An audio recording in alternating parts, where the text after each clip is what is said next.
river, you can sail out through the Dnipro River to the Black Sea. And five regions of Ukraine as its own, and Kherson is the only regional capital they captured this time. Of course, they took the Crimea way back in 2014. Anyway, so this appears to be the fulcrum of the war, but there may well be a lot of disinformation going on. Now, the Russian government always lies, but we know that in war, people lie more than the truths. And lies, you choose lies. If it's going to be life-saving lies, save on both sides, then sure. So there may well be a maskirovka they're taking part in here. So Russia announced a fortnight ago they were evacuating civilians from Kherson because remember, they've claimed it as their own and they're pretending that the Ukrainians there are actually Russians. Now, some of them will have some Russian ethnicity, virtually everyone can speak Russian, a few of them will speak it as their mother tongue, but that doesn't make them Russian. Language and nationality are not the same. And one of the reasons that Ukrainians are moving away from the Russian language is because if you speak Russian, he's in an attempt to save you, as he would see it. It's like saying that all Americans are British because they speak English. It's ludicrous. Anyway, so just yesterday, President Putin said on television when he's walking around Red Square that, yeah, they're evacuating civilians. Well, he's so concerned about the safety of civilians, which is why they've killed several thousand of them, at least several thousand of them. And that's documented by the United Nations, proven this person was alive, this person is dead, it's not a fictive person, this person was a civilian, and this person was killed during the war. Now, I know civilians are always killed in war, but when you look at the number of civilians who've killed, and it's proven to be almost 10,000, in reality probably higher than that, but obviously they've not been able to catch up with that, the UN just, as opposed to the number of combatants killed, which is something in the order of 30,000. So about 20% of those killed are civilians, at least 20%, and that's actually quite a high ratio for a modern war, when we do have high-tech weapons, smart weapons, quite easy to minimize the risk to civilians. Anyway, because a shelling is going on. So is it because he thinks the big battle is going to come? Is it because he wants to look a bit feeble and draw the Ukrainians into this battle?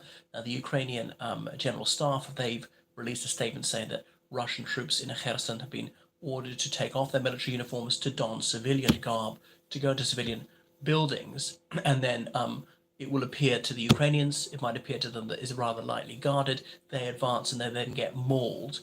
So perhaps the Russians are trying to sucker them, draw them into urban combat, which is notoriously tricky and bloody, and you can't move very fast, there's so many obstacles, there's limited visibility and so on.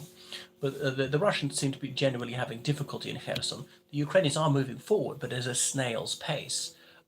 So able to try and bombard those pontoon bridges, but the Russians have found ways to minimize the effectiveness of the HIMARS rockets and so on, something which confuses the satellite system. And the Russians obviously are finding it difficult to bring in enough everything, ammunition, fuel, food, and there are almost no civilians left to rob for food yet. So it was on Thursday that a pro-Kremlin Telegram channel said that the Russian flag atop the Kherson city administration building has been lowered, and it seems to be that they're trying to lure the Ukrainians in by suggesting, oh look, they're about to retreat, this is an easy win from you. Why on earth would they report that? Remember, it's very carefully curated, the Russian media, so it seems to me like a ruse de guerre. The Ukrainians are circumspect, they feel they're being lured into a bear trap here. So anyway, the Moscow imposed Quisling regime in Kherson says that tens of thousands of civilians have been moved to the east of the Dnipro River. Now, that might partly be to act as human shields on the ground that Ukrainian military will be reluctant to hit these pontoon bridges when they know they're both Russian soldiers and Ukrainian civilians on it, because they'll kill some of their own civilians. Anyway, but if you do evacuate the civilians, then if you cared about them at all, you don't have to worry about trying to feed them or anything like that. Or if the houses are destroyed, there'll be just enough housing to accommodate Russian soldiers. Remember, winter is drawing on, so it'll be bitterly cold. It seems to be some sort of a ploy. So the US military has forecast a major battle for Kherson in the middle of this month, November 1922. Thereafter, the weather will close in and it will be difficult to make serious progress. So through December, through January, there'll be very little movement. There will be some. There can be bombardment, but they're not going to move forward very fast because there'll be so much snow and ice. The temperatures will be so gelid outside. And yes, you can wear these absolute zero suits, but there's obviously tiring because it's the weight of the suit. You can overheat and things like that.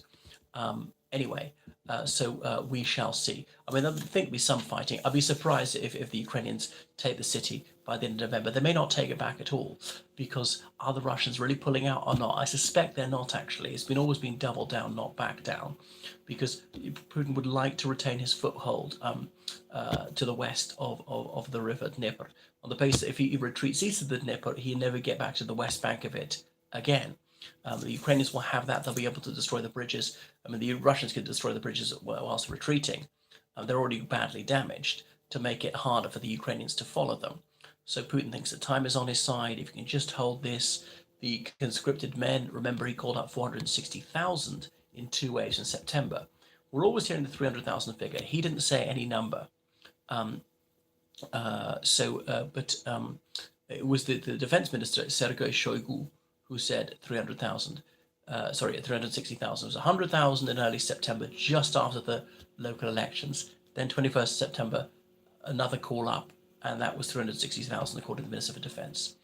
But anyway, Putin says that over 318,000 have actually been mobilized since then. They haven't quite fulfilled that quota of 460,000.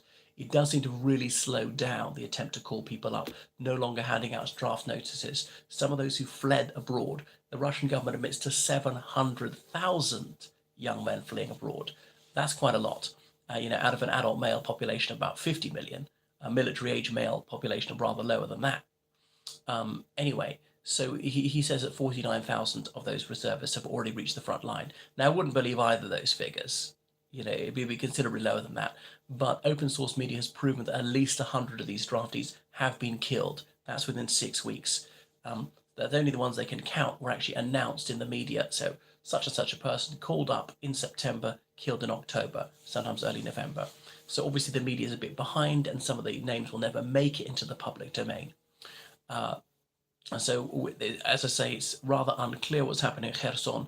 My hunch is that Russia is certainly trying to hold it, maybe not to reinforce it, certainly create confusion in the Ukrainian minds.